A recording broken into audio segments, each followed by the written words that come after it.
This is the Prize Fighting Business. I'm your host, Daniel Castedo, and today my guest is Evan Arredondo. Evan, thank you for joining me. Yeah, man, thanks for having me. Appreciate it.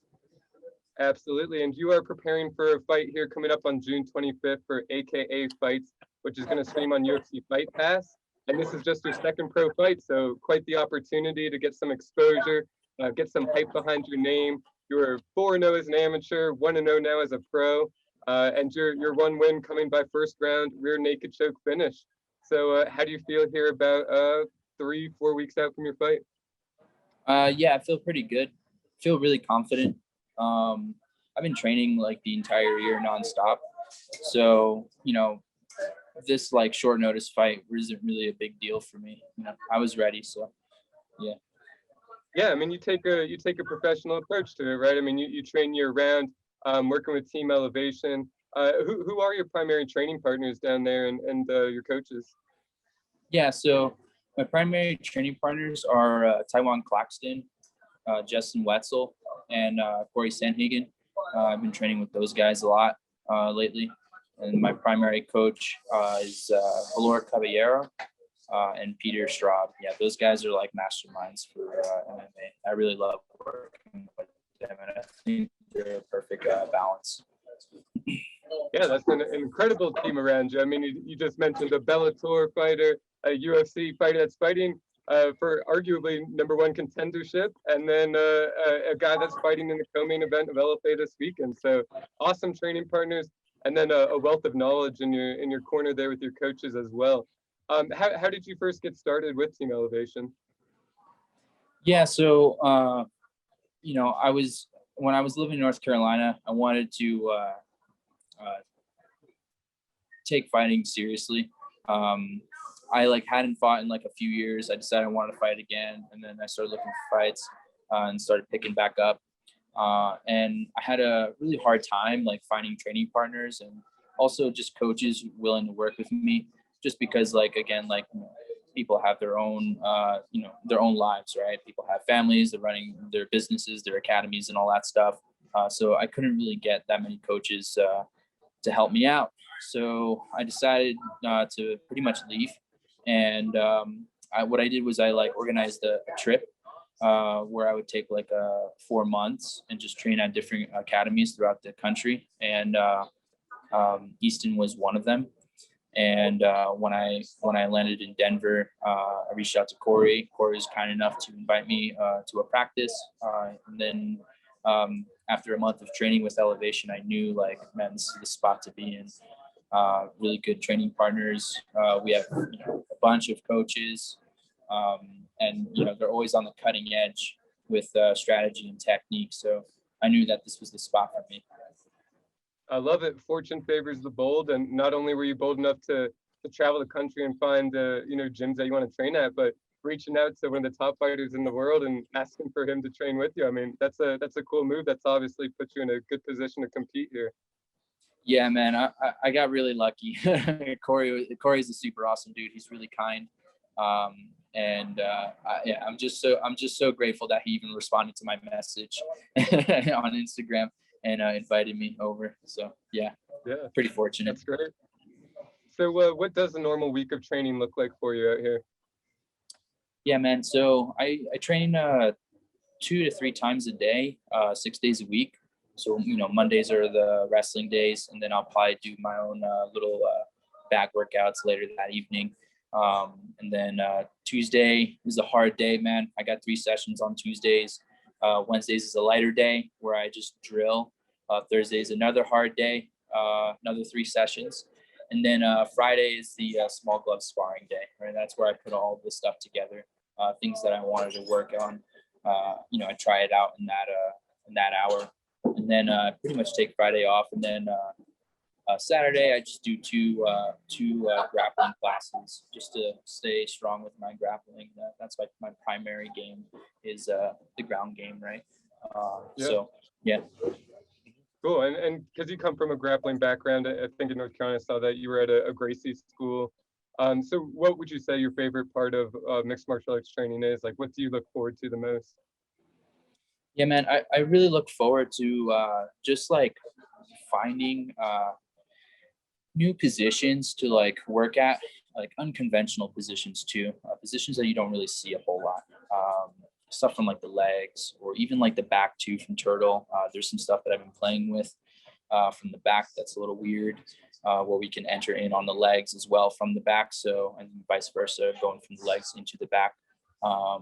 So just like playing a lot with like the scrambling positions or like the scrambling aspect of MMA. I feel like that's where you're going to beat a lot of guys today in the MMA world, is just being able to be fluid from one position to the next position, and be able to create, I guess, what I call organized chaos to turn a less preferred position into a preferred position.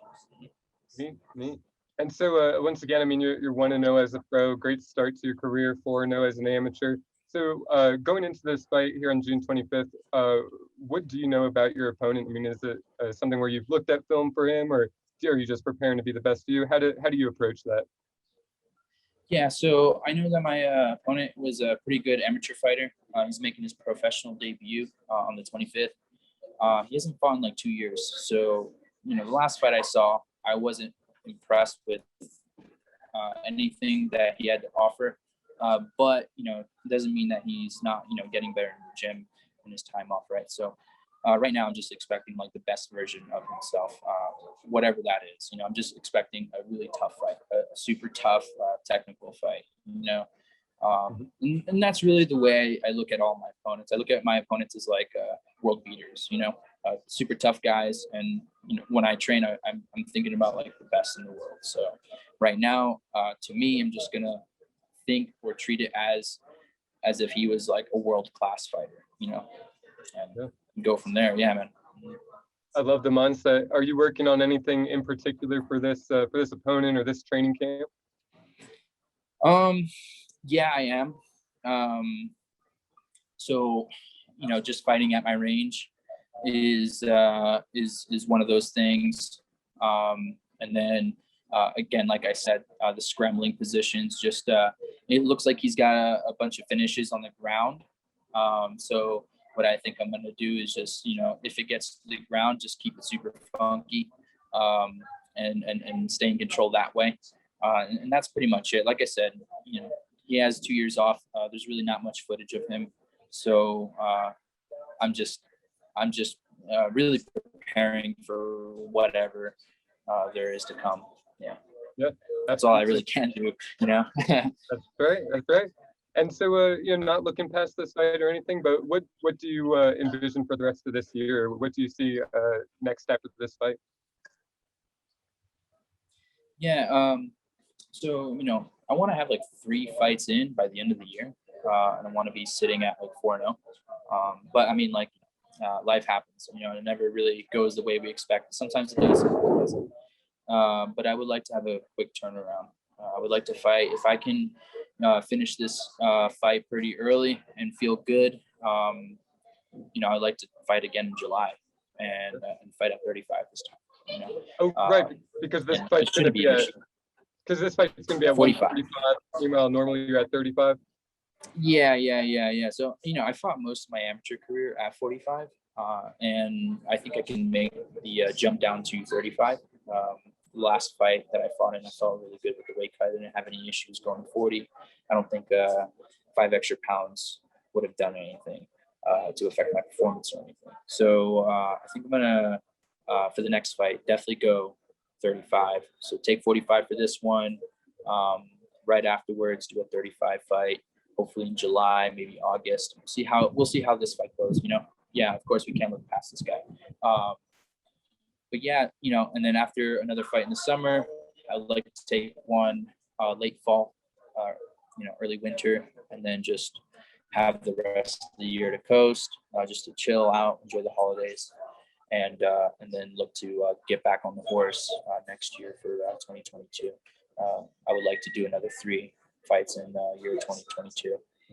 Hopefully sit at 6-0, and then be knocking on the door of the Contender Series. So that'd be nice. Yeah. Absolutely, I love the plan. And you alluded to it there that your prior pro fight was at 140. How do you approach your weight cut? I mean, is that something that today, the day of this interview, it's June 2nd. Your fight's 23 days away. How do you approach the weight cut this far out? Are you starting to cut now, or what does that look like for you? Yeah, so because I want to fight again in the summertime at 35, I'm trying to eat super clean and just get my weight down as like low as possible without having to cut the water weight. So hopefully I'll be sitting around at like 150, maybe a little bit less, fight week, and then I can just cut the water weight after the fight. If I'm feeling good, right, I'll probably again be sitting at 150, 151, and I'll only have like 15 pounds to cut for 35, right? So again, if I do have a second fight in July, right, then again I'll just continue to eat clean, and then start like the whole like water loading and the water cut, a week out before the next fight. But again, we'll see what happens. Right now, this whole year I've been trying to sit pretty low. I've been walking around at 150. I gained a little bit of weight around May time just because I had some family events going on. I was just chilling, hanging out with them, having fun and all that stuff. But usually I'm pretty good about my weight. I don't get any higher than like 150, 151. So the weight cut for this fight shouldn't be an issue at all. And then 35, I think it should be pretty easy. Yeah. Cool. So, you spoke to the idea that you want to have 3 fights this year, 3 fights next year, potentially position yourself for a contender series opportunity. What do you see as your goals overall in mixed martial arts or as a martial artist?